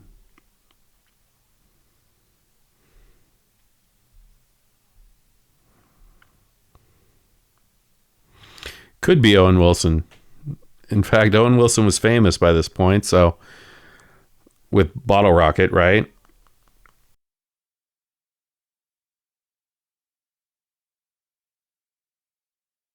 Oh, wait, no, he was not yet.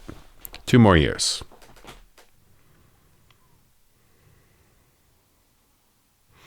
Oh, so he just killed a cop. He's gone full psycho now for no reason.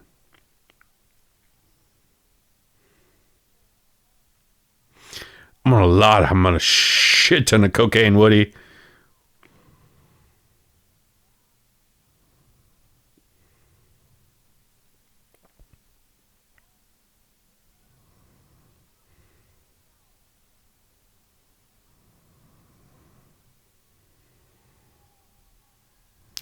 Yeah, the addition of Owen is just random. Maybe we'll find out more, I guess. I don't know. Really, this has been a slog. Another 10 minutes?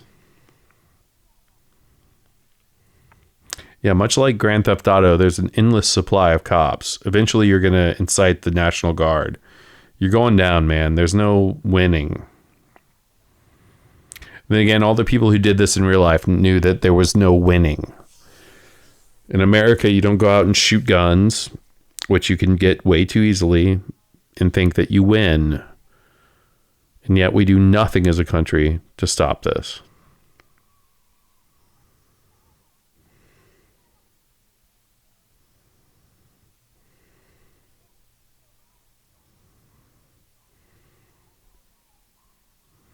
Oh, they hung a black guy.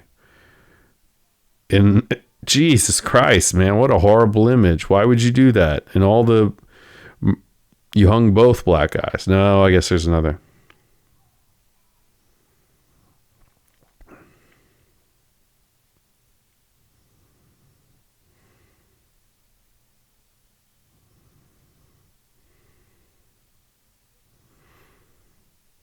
I don't even know why you'd take the time to hang people in that kind of bloodbath.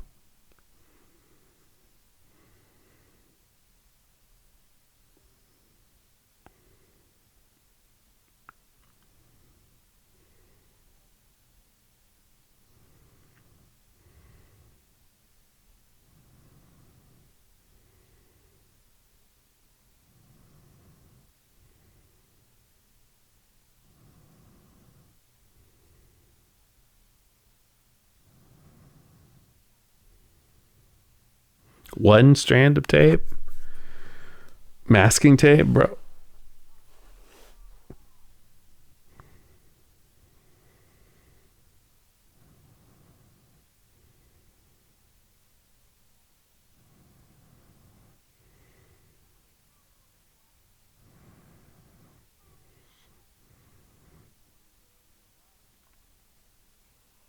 Does he?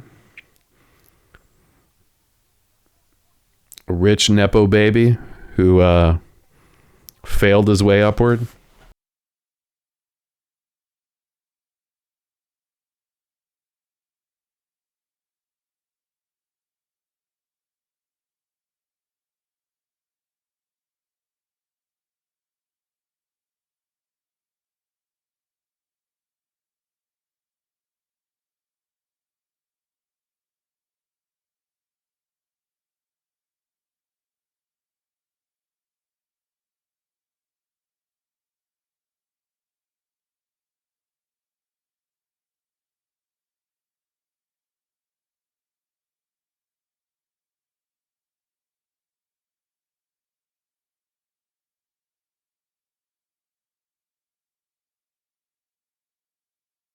I wonder how many times RDJ has put a hot pepper up some girl's ass.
Not a bad end scene, though.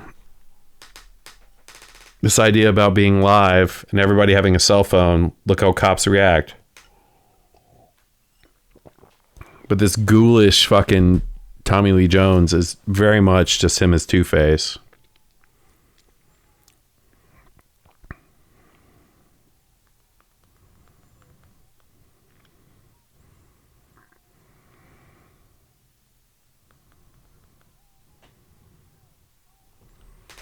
Might have been filmed around the exact same time.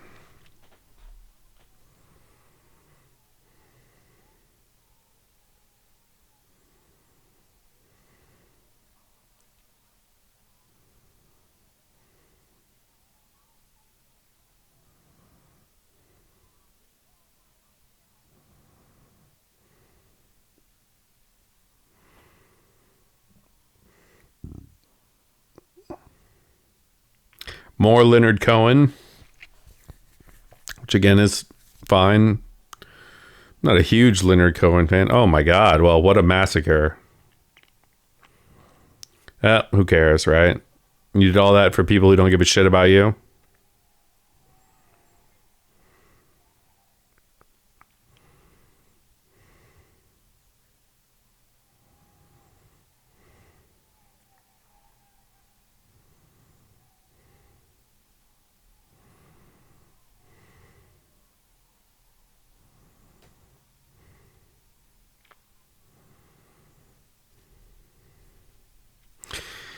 I mean, good ending so far, but do this earlier, man. Cut off the last 48 minutes of this.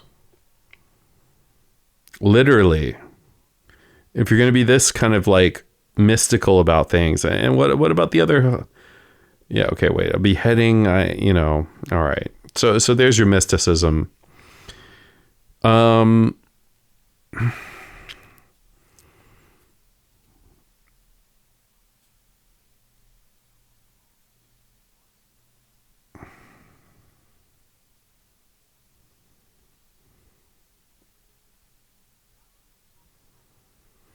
Wait, is his dick ripped off?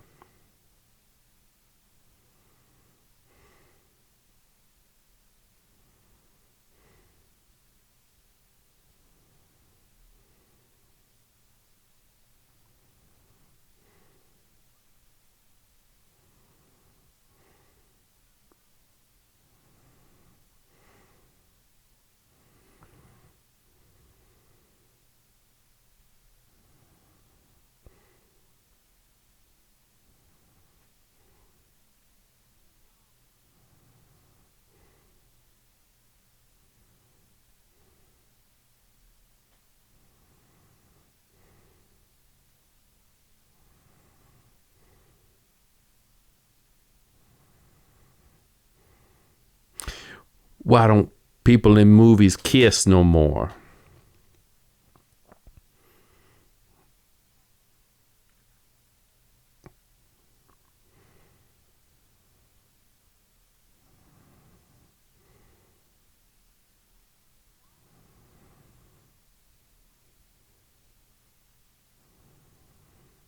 Digital editing.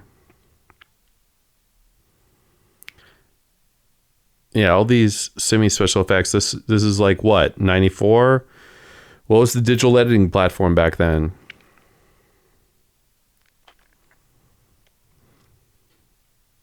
So there's film.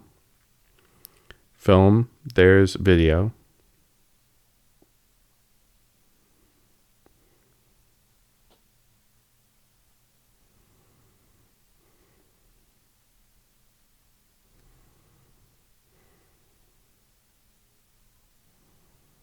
Oh, they did it.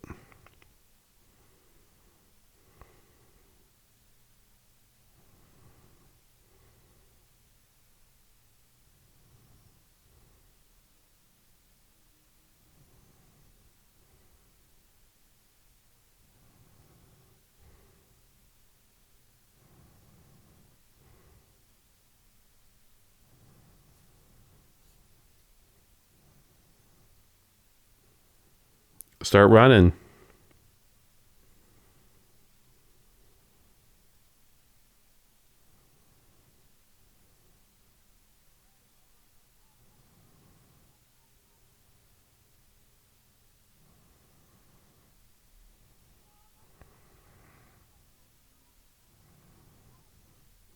Uh, yeah. Why'd you think that?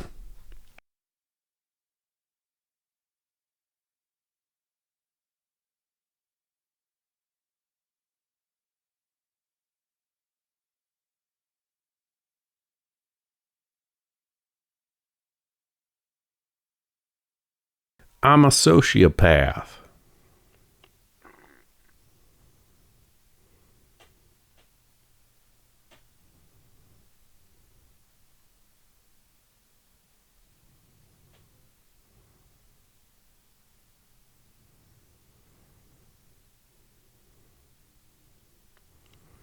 Is it? See, again, he wouldn't have any kind of concept to say such a thing. He was what, a butcher, no education. She had no, yeah, at least run, dude, run. No, I keep running, man. Get shot in the back. Fuck that.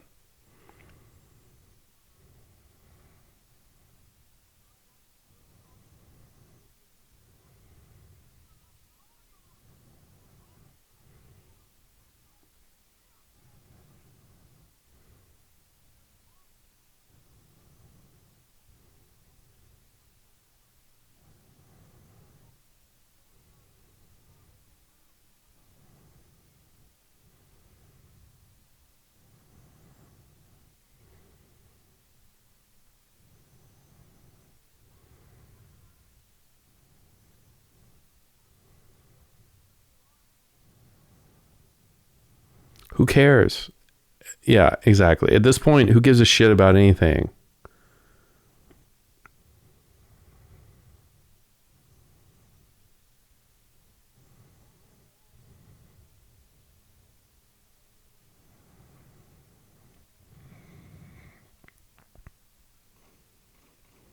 Yeah, I mean, it doesn't matter. No matter how that went, you don't care.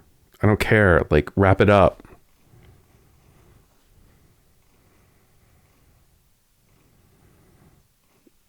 All right, how many fucking shells are in that shotgun?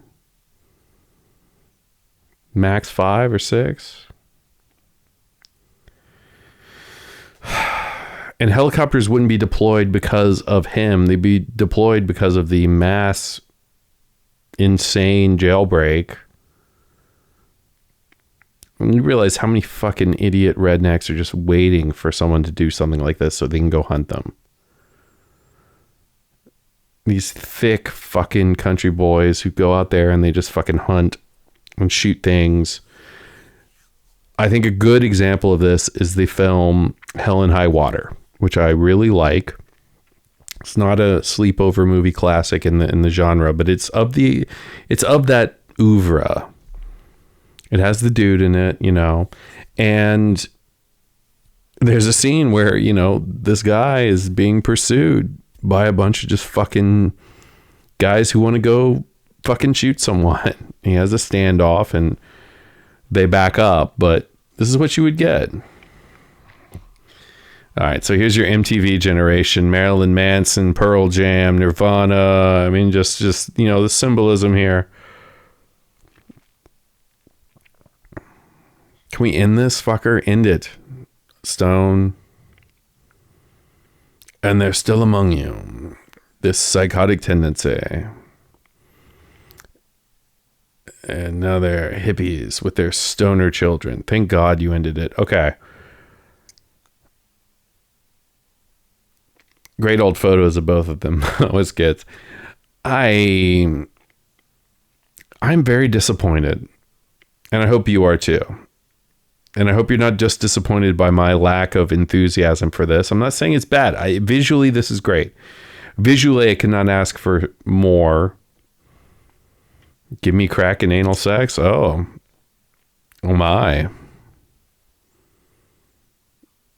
You know, not a bad lyric there. Give me crack and anal sex.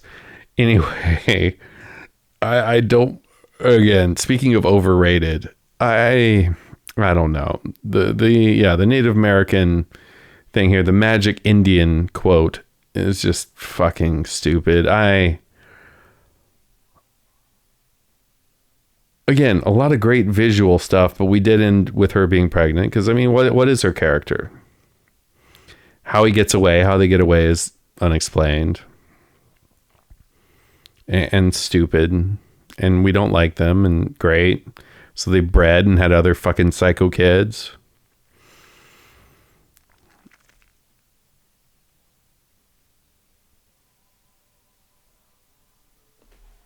But you know, this is the imagery here, the way imagery affects a generation and carries people. It's, you know,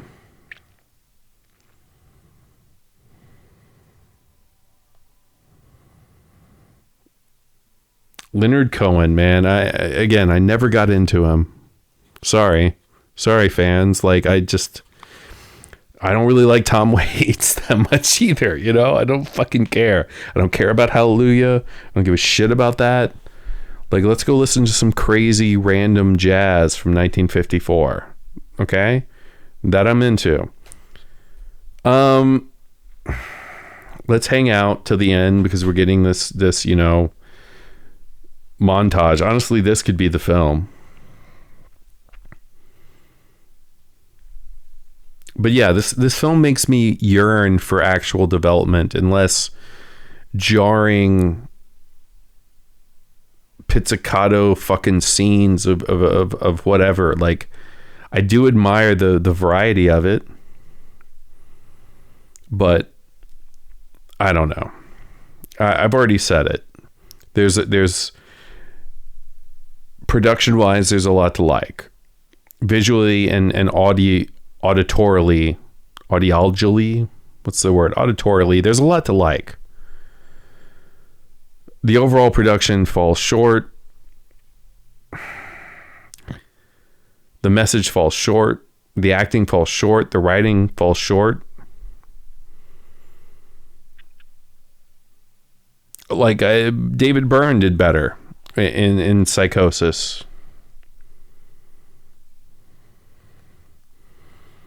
You know? Twin Peaks came out before this and was very popular and showed, you know, like weird, discordant, psychotic things and did a better job, in my opinion.